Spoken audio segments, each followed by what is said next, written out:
Hey y'all, welcome to Book Marketing Mania. I'm Kim, and I'm so thrilled you're joining me today. I'm celebrating episode 100 with you in mind, and I've asked some of my wise and generous podcasting friends to share some of their best tips with you, whether you are thinking of starting a podcast to build your audience and market your book, or you're already hosting one and you need some inspiration to do things a little bit different.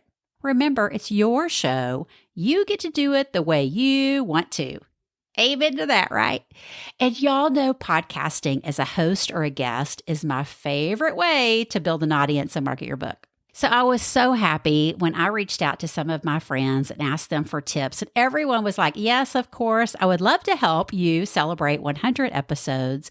And of my friends you're going to hear today on the show, only one has been a guest before. So I was so happy to introduce you to some new friends that maybe you haven't heard before, so you can go check out their show as well. And the coolest thing, y'all, about interviewing podcast hosts, they are natural speakers, so there was no editing. They just easily sent me their little clip, and I was able to throw it in my show and get to bless you all. And so shout out to everybody that helped me with this episode. I'm just so thankful for their time and sharing tips with you, and you're in for a treat, as always, so let's get to it.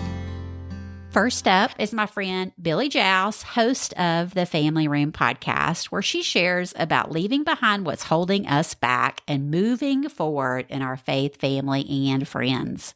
Billy and I met years ago at the She Speaks conference, and it was so fun to get to reconnect at the conference here. There were so many first-time attendees and new podcasters there to learn at Spark about starting their own show. So I couldn't wait to ask Billy, because she's been at it for a while, what tips she would share with you, and she shared this.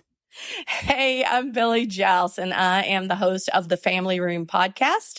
And my tip is start where you are. You don't need all the fancy gadgets. You don't need to have everything in order. Just get a microphone or your phone, put it in front of you, and start talking to the one person that needs to hear your message. Oh, yes, the one person. They are waiting for your show to be the answer to the questions they are asking. Don't make them wait, y'all. Thanks, Billy. Be sure to check out her Family Room podcast, and especially her episodes that aired last November on prepping for the holidays with difficult family members.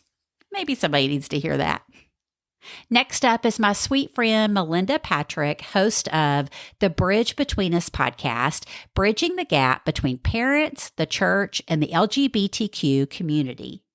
Melinda and I met years ago at a She Speaks conference, and I just adore her, y'all. Her podcast is so good and so needed, and I've learned so much from it myself. I couldn't wait to see her in person at Spark last week, and also to ask her for a tip. If you are thinking of starting a podcast that addresses important topics in today's culture, especially when it comes to our families, and here's what she shared. Hey, I'm Melinda Patrick, host of the Bridge Between Us podcast, loving your LGBTQ identified child without compromising truth. My one tip for you when you are beginning to think about and ponder a podcast that touches a hard topic, touches something that also touches your family members, I suggest that you speak to them and make sure that you're okay talking on the subject, and then also do it in a way that honors and respects them. Oh gosh, y'all, Melinda does this in such a beautiful way. Be sure to check out her Bridge Between Us podcast. Thanks, Melinda. Next up are my new friends, Ruth and Tim Olson, who co-host the Mr. and Mrs. Therapy podcast. Ruth and Tim are licensed marriage and family therapists, and I met them earlier this year in a virtual podcasting mastermind. I absolutely love that God called them to start a show together so they can share mental health tips with us, and we get the blessing of hearing both sides for men and women and moms and dads. So I had to ask them for a tip. If you are considering starting a co-hosted show with your spouse or really even your BFF, here's what they shared. Hey everyone, this is Tim and Ruth from Mr. and Mrs. Therapy podcast. If you are considering co-hosting a show with your spouse, I would say definitely do it. Here's a couple tips. One thing I think that is important for you guys to know is that you're working as a team and you're working towards the same end goal. Sometimes you might run into disagreements about how to reach that end goal, but that you are still on the same team. Yeah, and I would say you have every opportunity to either get frustrated with each other or laugh about things, because there definitely are going to be frustrations along the way as you're recording, but take that opportunity to get back on the same team and laugh as much as you can together. Thanks so much, Ruth and Tim. I'm so appreciative. Next up is my sweet friend, Tiffany Jo Baker, who I have had the pleasure of getting to meet in person at our local coffee shop. We need to do that again soon, Tiffany. Tiffany hosts the My Full Life and Faith Leaps podcast, and I loved when I worked with her to schedule one of my clients on her show, as she made the process so smooth so that her guests knew exactly what she wanted to talk about, the flow of the conversation, even though she leaves room for spontaneity. And she asks the most creative questions of her guests so that we, the listeners, really get to know both of them in ways we've never heard elsewhere. And here's what she shared about that. Want to eliminate all the back and forth emails? My name is Tiffany Jo Baker, and I want to share a tip. Create a simple podcast guest form in something like Google Forms or Jot Form, where your guests can upload their information and assets and you can get to it easily.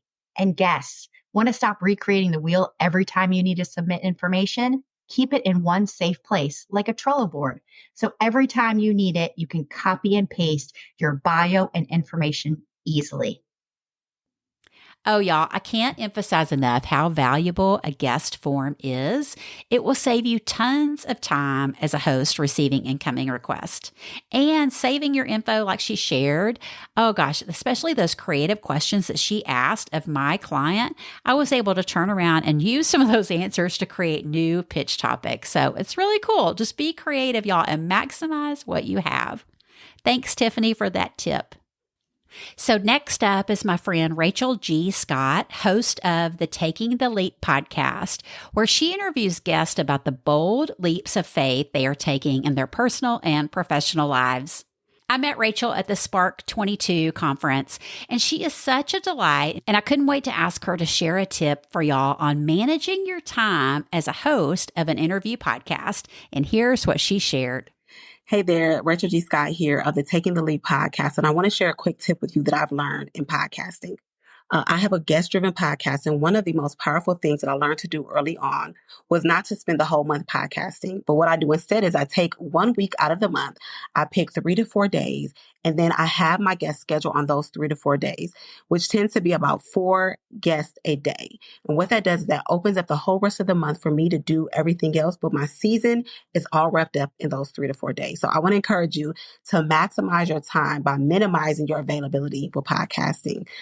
Thanks, Rachel. I'm actually putting that tip into practice, and it's so helpful to batch record interviews. And then you have more time to spend on marketing your podcast or working on other things in your business or ministry, like, write a book. Watch for Rachel's book coming out in March with Moody Publishers. Thanks again, Rachel. Next up is my friend Eric Nevins, founder of the Christian Podcasters Association and host of 2 interview podcasts. First, Halfway There, a podcast where he interviews fellow Christians about their journeys with God. And second, the Christian Podcaster Podcast. I was so happy last summer to get to meet Eric and his wife at the Podcast Movement Conference here in Dallas. And Eric, we still got to get our barbecue date on the calendar next time we're in the same city. So I asked Eric if he had a tip for you if you're thinking of starting an interview podcast, and here's what he shared. Hey, Kim, congratulations on 100 episodes. A quick tip for an interview podcast. You want to know what kind of information that you want to get. So I have a plan for every episode that I do. On one show, it's completely the same, because I want the same kinds of information, but the stories will be different. On another one, I plan meticulously. I have questions that I put together and give to the guest to make sure that they are well prepared. It doesn't really matter that you prepare it in a way that makes sense for you. That's probably the best advice. Follow curiosity and do the thing, but the most important thing you can do is get started. Don't delay. If you want to start an interview podcast, you dreamed about it, you should do it. Amen to that, y'all. Thanks, Eric. Next up is my friend Letitia Evans, host of the Rooted and Overflowing podcast, where she interviews guests about their walk with Jesus. I love Letitia's show and wanted to ask her for a tip for interviewing authors, especially around their book release date, and she shared this. Hi, I'm Letitia Evans, the host of Rooted and Overflowing. The podcast tip that I would like to pass on is to include at least one unique question when doing an interview, particularly with an author. It's important to keep in mind that yours is probably not the only podcast interview that an author is going to record. Every author is close to their work and can typically only know the story they're telling or the information they're sharing from their perspective. Unique questions can give authors a glimpse of how their book is being experienced and how it's helping people in ways they could not imagine. Kim, congratulations on 100 episodes. Y'all, we could do a whole episode on this genius tip from Letitia. Champion your listeners and think of unique questions that will benefit them. If you receive sample questions in a press kit from a publisher, look for the less obvious ones or think of how you can personalize questions specifically for your own unique audience. Great tip. Thanks, Letitia. Next up is my friend Nadine Mullings, host of the Women, Faith, and Business podcast, where she showcases the stories of women of faith and business who are not only using their businesses to make a difference in the world, but using their business platforms to glorify God. And y'all might remember Nadine as my guest on episode 11, where she shared the best marketing system for your book, because so many of you reached out to me to say what a great episode it was. And I love how Nadine records in seasons on her show, and I couldn't wait to ask her for a tip, and here's what she shared. Happy 100th episode, Kim. Here's a tip for podcast hosts. If you don't want to be burnt out or overwhelmed for consistently creating content for your podcast, try creating your podcast in seasons. Pick a theme and then do 10, 12, 15 episodes, and then you can rest and come back for another season. Think about doing seasons for your podcast creation. Be sure to check out Nadine's show. I love how she airs an intro episode highlighting what we'll learn in each season from her and her guest, and she airs a wrap-up episode with popular takeaways from each guest. And you might check out Season 3, Episode 10 on Following God's Calling with yours truly. Thanks, Nadine. Next up is my new friend, Sarah St. John, host of Frugalpreneur, where she shares about building a business on a bootstrap budget. Ooh, I bet all of us can relate to that. It was such a joy to meet a fellow Dallas girl in person at the Spark Conference after we connected virtually through Podmatch. I love how your own podcast can be in any format, any duration, any frequency you want, and you can change it to meet your listeners' needs. Sarah does that so well, so I couldn't wait to ask her for a tip in case you are thinking about making some changes for your listeners. Hey, my name is Sarah St. John. My podcast is Frugalpreneur. My tip is to release shorter episodes. I have found that by doing this, you get more downloads and the average consumption rate is higher, which at least for Apple Podcasts is one of the things they look at for your ranking. So shorter episodes. Yes, as a girl that listens to a bajillion podcasts, I love shorter episodes so I can consume more in less time. Thanks, Sarah. Up next is my new friend Rayna, Neises, host of A Season of Caring podcast that I met at the Spark Conference. And Rayna's show encourages caregivers to spend the season with no regrets, living content and loving well. Oh gosh, I know my heart needs this show as a special needs mom, and I wish I had it back when I was also caring for my mother-in-law and grandmother-in-law. Rayna was so generous to share a tip right after we introduced ourselves to each other. I made the ask, and here's what she had to say. It's Rayna Neises with A Season of Caring, and I would say don't be married to your format. When I first started, I had a co-host an interview one week, and then a co-host and I would kind of recap. I've also tried an interview and a solo podcast, but I found that the interview with the right people made all the difference. And so don't be married to your format. Thanks, Rayna. I can't wait to connect soon.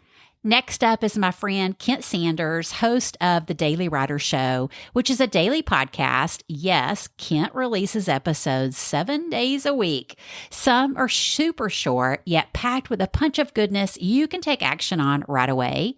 And others are longer interviews like the one I guested on to talk about podcast pitching. And I'll be sure to link that in the show notes, along with my show, episode number 37, where Kent was my guest to talk about being generous to fellow authors and podcasters. And speaking of being generous, I couldn't wait for Kent to share a quick tip with you if you're thinking of hosting a daily podcast too.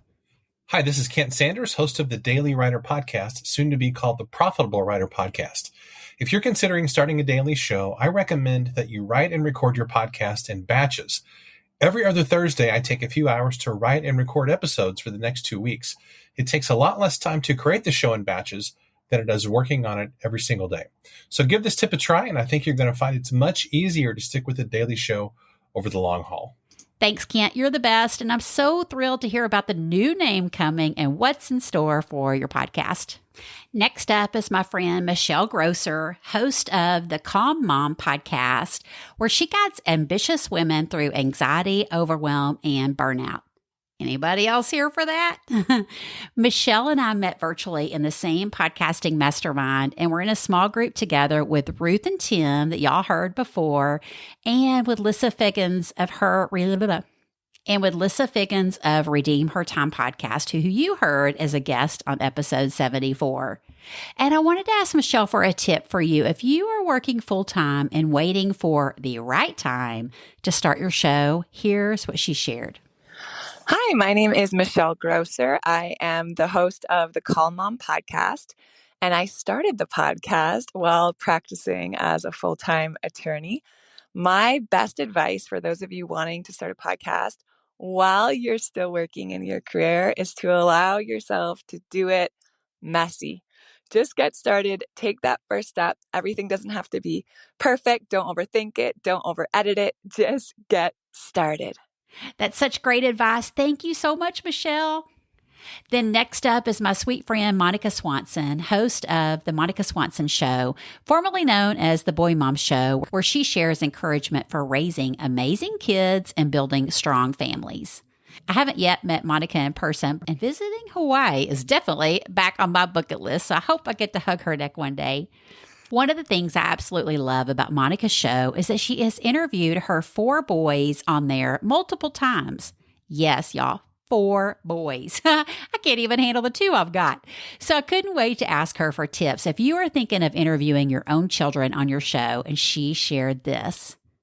Congratulations, Kim. Happy 100th episode. And I'm here to share a few thoughts on interviewing your own kids on your podcast, which I have had so much fun doing. I say just turn on the microphones, tell your kids you're just going to chat. Consider it practice. Start having a conversation. Everyone's a little nervous at the beginning, but pretty soon you'll all relax and have a great conversation, which is usually good enough to share. For the younger kids, a little bribery, a little reward promised at the end is helpful too. Go for it, though. Have fun with it. Next up is my friend Jamie Elizabeth, host of the She Speaks Life podcast, where she interviews women about their stories of faith. I was so happy to finally meet my fellow Texas girl Jamie last week at the Spark Conference, and shout out to her hubby who knew right away how to aim the camera for the best angle of this old gal. I asked Jamie to share a tip for you if you are guesting on podcast, and she shared this. Hi there, this is Jamie Elizabeth, host of She Speaks Life podcast, and my small tip for podcast guests is before answering a question, start by saying, "Good question," and then roll into your response. I love how it makes the podcast host feel, and the listener automatically wants to engage even more because he or she is waiting for that great response from just the guest saying, "Good question." I love this tip so much. I need to remember to do it myself, as I think it would also give me time to prep my answer in my head. Thanks, Jamie, for reminding us to think of how we are serving both the host and the listeners well. Next up is my new friend, Jessica Spurlock, host of the Stained Glass podcast, where you can discover how the broken pieces of your story can reveal God's glory. Wow, can I just first say what an incredible mission and so unique. I recently discovered Jessica's show when I saw my friend Sarah Fraser share that she was interviewed on there. And I couldn't wait to ask Jessica for a tip for you if you were pitching to guest on podcast. And here's what Jessica shared. Hey there, this is Jessica Spurlock with the Stained Glass Podcast. And my biggest piece of advice for podcast guests would be to actually listen to several episodes of that podcast and specifically tell the host what resonated with you from a particular episode. Then you can explain your insights and how they'll resonate with their audience and provide you both benefit. It'll let the host know that they're just not a copy and paste pitch. Congrats on 100 episodes, Kim. Oh, y'all, Jessica is speaking my love language with this tip.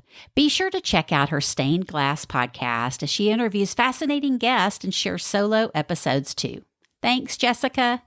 Oh, y'all, I really, truly appreciate you listening to the show and reaching out to me to let me know which episodes are helpful to you, which episodes you're able to take action on. And I hope that these tips shared from my friends to help me celebrate episode 100 are meaningful to you. I'd love to hear from you if they are.